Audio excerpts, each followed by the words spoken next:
Okay, so I'm here with Chris, the manager of Purple Valley, and today we're going to talk about the Tick Tocks. Everyone wants to learn how to do them, so hopefully a few pointers might be explained in this video. So, here we go. First of all, you've got to have a freestanding handstand to control it.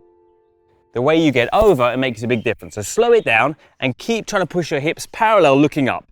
Resist it for as long as you can with the hips, and then you're down. Now stay down, and we'll come up from there, just to give them a rest. Come up, all the way up. Yeah, we'll go up first. All right? So, slowing it down, pushing your hips back and not allowing the weight to go forward, and try and slow that movement down. And that really helps for coming over again in the Tick Tock. And looking up to the mat for as long as possible until the last moment, and then you let the head go. Right? You have to work on a freestanding handstand first of all in order to be able to control the movement over. So take it step by step, work on your handstand first, and then add that overarching movement. Keep pushing the hips back and try and get the legs parallel to the floor, or at least imagine it. Don't bend the legs too early.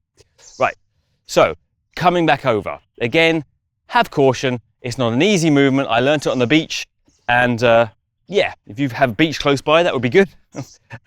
Otherwise, learn it with your teacher, I suppose. Yep, hips back, looking up, and ease in the back bend, right? And you may need to adjust the feet and walk them closer. I don't know. What you want to do is push the hips over the head, so you're jumping the hip bones up to the ceiling, so a lot of it's in the legs. And the second thing is pulling the hands apart. So you have to pull the hands apart and then pull the chest through the arms. So what you want first of all is to get a big rock. And you go inhale, inhale back, exhale. So wait there, Chris.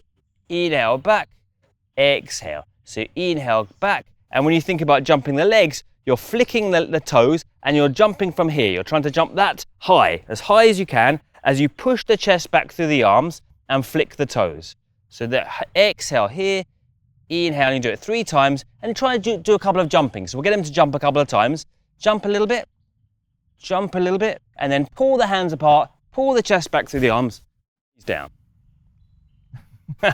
Easy. So there's a few pointers. It's not an easy movement to make.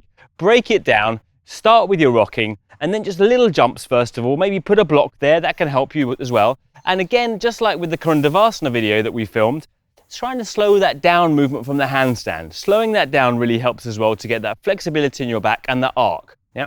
And a bit of confidence. And probably start with a teacher, and take step by step. That's be safe.